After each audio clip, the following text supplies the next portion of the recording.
ఇంక్లాబ్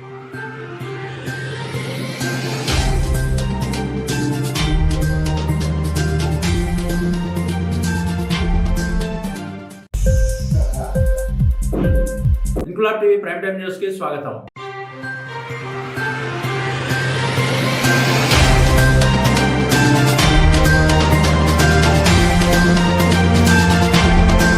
కాకినాడ జిల్లా కిర్లంపూడి గ్రామంలో వేంచేసి ఉన్న శ్రీ నూకాంబిక అమ్మవారి ఆలయ ప్రాంగణంలో శ్రీరామ వీర నూకాంబిక కోలాట భక్త బృందంచే గజ్జల పూజ అత్యంత భక్తి శ్రద్ధలతో నిర్వహించారు. తిరుమల తిరుపతి దేవస్థానం ఆస్థాన విద్వాంసులు వి రోహిణి కుమార్ సారథ్యంలో వారి మిత్ర మరియు శిష్య బృందంతో ఈ కార్యక్రమం ఘనంగా నిర్వహించారు. సోమవారం గ్రామానికి చెందిన కుప్పుల విష్ణు, బూరుగుపూడి గ్రామానికి చెందిన రాంబాబు గత 3 నెలలుగా కిర్లంపూడి, జగపతి నగరం, చిల్లంగి గ్రామాలకు చెందిన సుమారు 50 మంది మహిళలకు, బాలబాలికలకు కోలాట నృత్యంపై శిక్షణనిచ్చారు. ఈ సందర్భంగా గ్రామ పెద్దలు, గ్రామస్తుల, కళాకారుల తల్లిదండ్రుల సహాయ సహకారాలతో వారి సమక్షంలో కళామ తల్లికి గజ్జల పూజ నిర్వహించారు. అనంతరం పలు భక్తి సంకీర్తనతో కళాకారులు చేసిన కోలాట నృత్య ప్రదర్శన చూపర్లను ఎంతగానో ఆకట్టుకుంది. అతి తక్కువ కాలంలో ఎంతో నైపుణ్యంతో వీరికి శిక్షణనిచ్చిన గురువులను, కోలాటం కళాకారులను పలువురు ప్రశంసలతో ముంచెత్తారు. కార్యక్రమం అనంతరం రోహిణి కుమార్ బృందాన్ని నిర్వాహకులు, గ్రామ పెద్దలు ఘనంగా సత్కరించారు. ఈ కార్యక్రమానికి విచ్చేసిన ప్రతి ఒక్కరికి అల్పాహార విందు ఏర్పాటు చేశారు. ఈ కార్యక్రమాన్ని విజయవంతం చేసిన ప్రతి ఒక్కరికి నిర్వాహకులు పేరు పేరున కృతజ్ఞతలు తెలియజేశారు.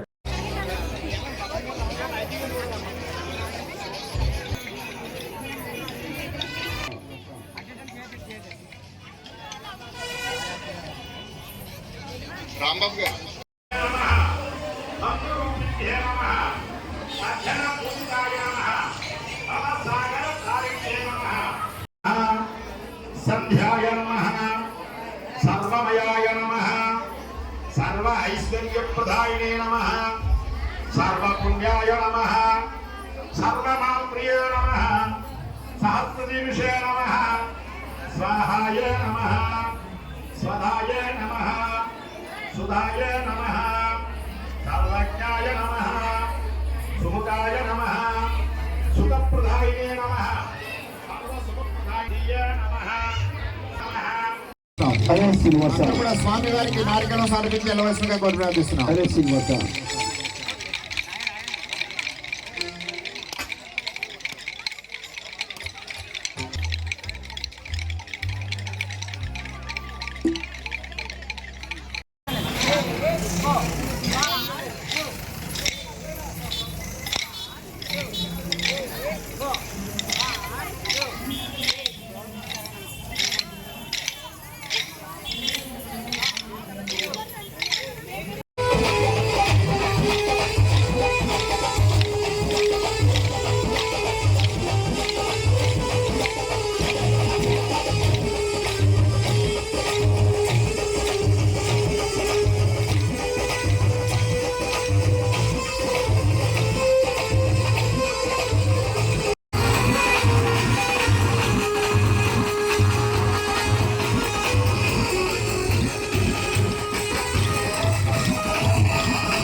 ఇంక్లాబ్ టీవీ వీడియోలు మీకు నచ్చినట్లయితే లైక్ చేయండి, షేర్ చేయండి, కమెంట్ చేయడం మర్చిపోకండి. సబ్స్క్రైబ్ చేయని వాళ్ళు వెంటనే సబ్స్క్రైబ్ చేసుకోండి. మా వీడియోలు మీరు వెంటనే చూడాలనుకుంటే కింద ఉన్న గంట సింబల్ని గట్టిగా కొట్టండి.